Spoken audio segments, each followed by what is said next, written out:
As the opposition demands a statement by Prime Minister Modi on Manipur in the parliament, the Lok Sabha is all set to take up a no-confidence discussion, which is scheduled to take place over the next 2 days.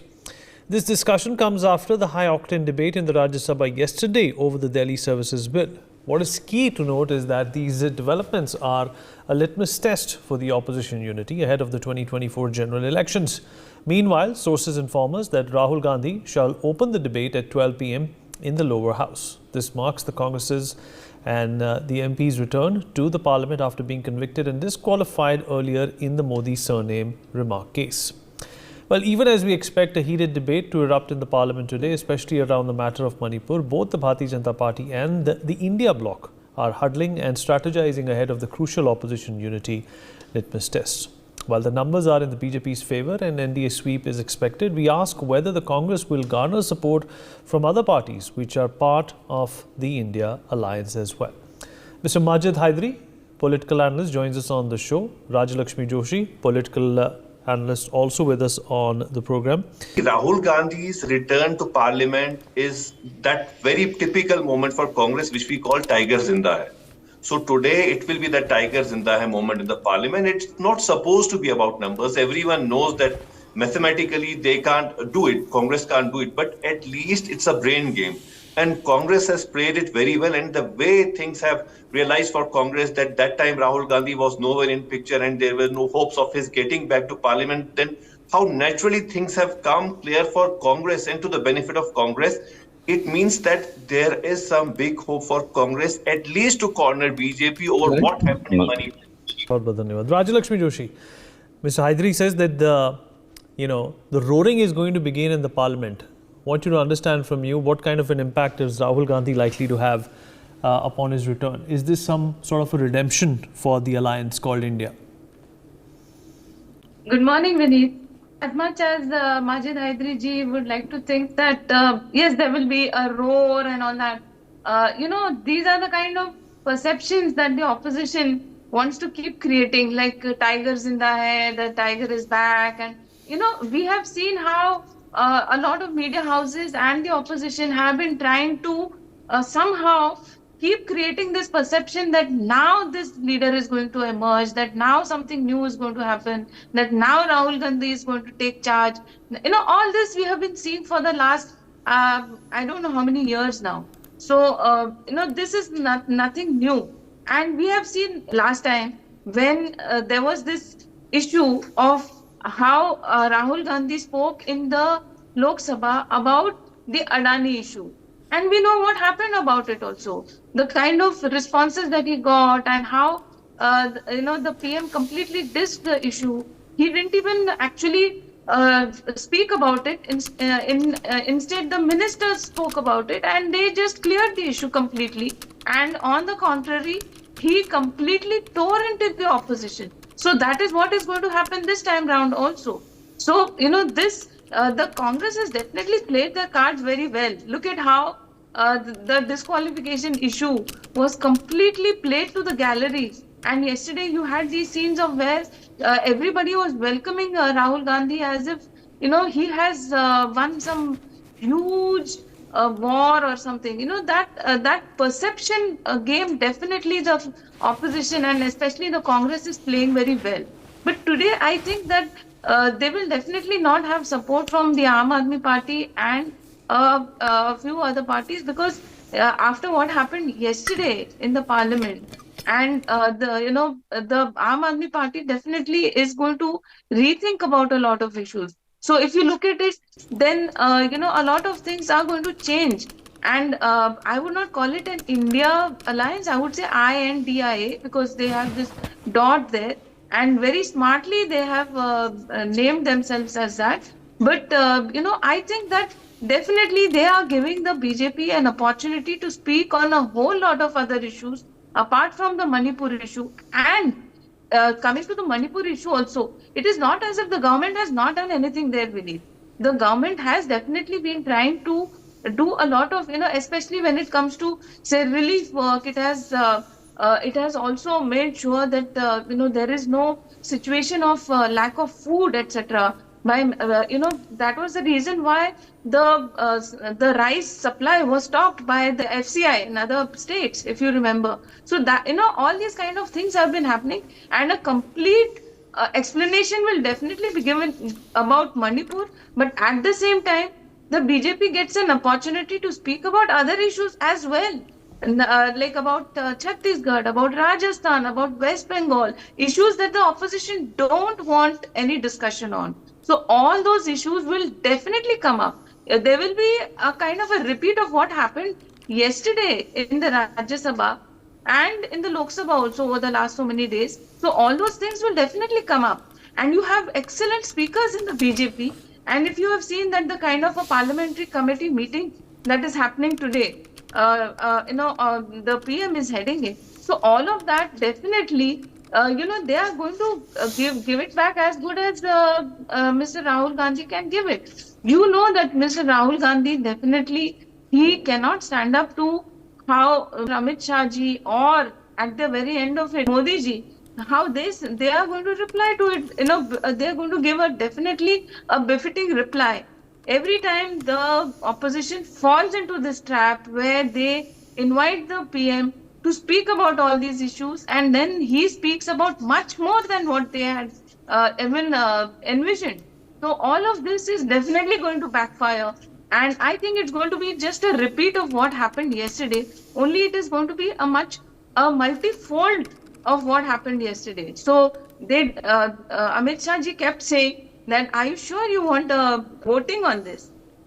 And you know what happened. The numbers, even though whatever numbers the BJP has, there are a lot of other parties who find favor with whatever the BJP is doing right now, and they want to be a part of the alliance, definitely. Even if they may not definitely vote along with the BJP right now, they are definitely not going to vote in favor of the INDIA alliance. And I think that definitely this issue is going to backfire on the opposition beneath. Mr. Hydri, what do you make of this alliance, and is it going to be a challenge for them to galvanize this kind of a support now, seeing the the magnanimity with which other parties have supported the BJP related to this ordinance bill as well? Is this a precursor to the kind of support the BJP stands to garner in 2024? Vineet Saab, I beg to differ with Rajalakshmi Joshi Sahiba. She's my good friend, but here I beg to differ. Manipur issue is not about India alliance. It's not the case like that of Adani or that of Delhi bill being passed. No. It's about something where the failure and the systematic collapse of governance in Manipur has led to a tragedy where women were paraded naked and raped. And then we had police filing an FIR some 14 days later and then arresting those two after 2.5 months. So there are questions which need to be asked. It's not about no confidence motion being passed, but the point is that why did the government delay a debate over this crucial issue which pertains to every Indian for these many days since the day the monsoon session of parliament started? I mean, how could there be anything more important, and how could there be any priority bigger than Manipur burning and women? Rajalakshmi, how do you respond to what Mr. Hydri has said? Vineet, the government has never denied any discussion on this issue. It's just that the opposition is hell-bent on making the Prime Minister speak on this at the very beginning. So that is what is differing from what the government stand is and what the opposition is talking about. Right now, the INDI alliance, they want wanted an unlimited discussion on it, and they are not allowing any discussions to happen. And the government stand was right from starting with Piyush Goyal ji saying that we are ready for this discussion. We will have it in a systematic manner. Then Prahlad Joshi ji also, he appealed to the members in the meetings saying that and then Amit Shah ji wrote letters to all the members saying, or rather appealing, that we want a discussion on it and let us have a proper mature discussion on it. And Amit Shah ji has been repeatedly saying in parliament that I am the person who is responsible for the state of affairs, what is happening in Manipur. And yes, it is a very concerning issue. Whatever the viral video that came out, and everything that has been happening there is a matter of great concern, and I think it is beyond and above politics. So what is happening here is the opposition, instead of having a discussion, is not allowing any discussion to happen at all about whether it may be about Manipur or about the many important bills that the government has been keen to pass here. And look at how the opposition wants to stall every other business of the parliament, and they're saying that after the no confidence motion, there should be no other business. So this, it only shows that the opposition does not want any other thing to happen. They don't want the parliament to function at all. So the government is inviting the members for a discussion, and the opposition is saying that we want a discussion and you are not discussing it, and that is why we will not allow parliament to happen. So this is something very absurd. So this there is this huge hypocrisy here, which, there is just this perception being built where they're trying to create this kind of a feeling that the Prime Minister and the government is trying to run away from the discussion, whereas on the contrary, they're all saying that we are very much eager to have a discussion. We want But there to was a talk about discussion, Mr. Hydri, there was a discussion yesterday, right? After a long time, we saw some good discussion points being put in by the opposition. So the fact of the matter is that the right stage has to be set for this discussion to ensue. I mean, you didn't have any bigger humanitarian crisis in the country in the recent past than Manipur. And I said Manipur is not about politics. Please don't link it to politics. If Congress is doing it, it's doing it for humanity. If BJP was avoiding it, it was wrong. So let she, as being a woman of excellence, a woman of grace, accept it that yes, this was wrong on the part of BJP. The parliament session should have started with Manipur and ended with Manipur. The essence of parliament this time was supposed to be forget everything and focus on Manipur, Manipur and only Manipur. And that is my simple point. Right. Rajalakshmi, what can be said over here? This is obviously very, very clear that the opposition is not going to have it any other way. They want the Prime Minister to talk about Manipur. They accuse him of just speaking about it for 36 seconds, and that too a day after those videos came out. Beyond that, nothing much. Vineet, like I said, that there are these ministers who have been constantly talking about the discussions on Manipur.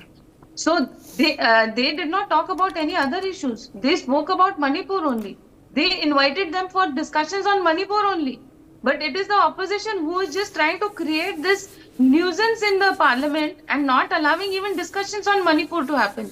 They don't want discussions on Manipur. They don't want discussions on any other state also. Is Majid Hydri ji completely blind to the plight of the people in West Bengal? Is he completely blind to the plight of the women in Rajasthan, in Chhattisgarh, in all the other places? Are they not women?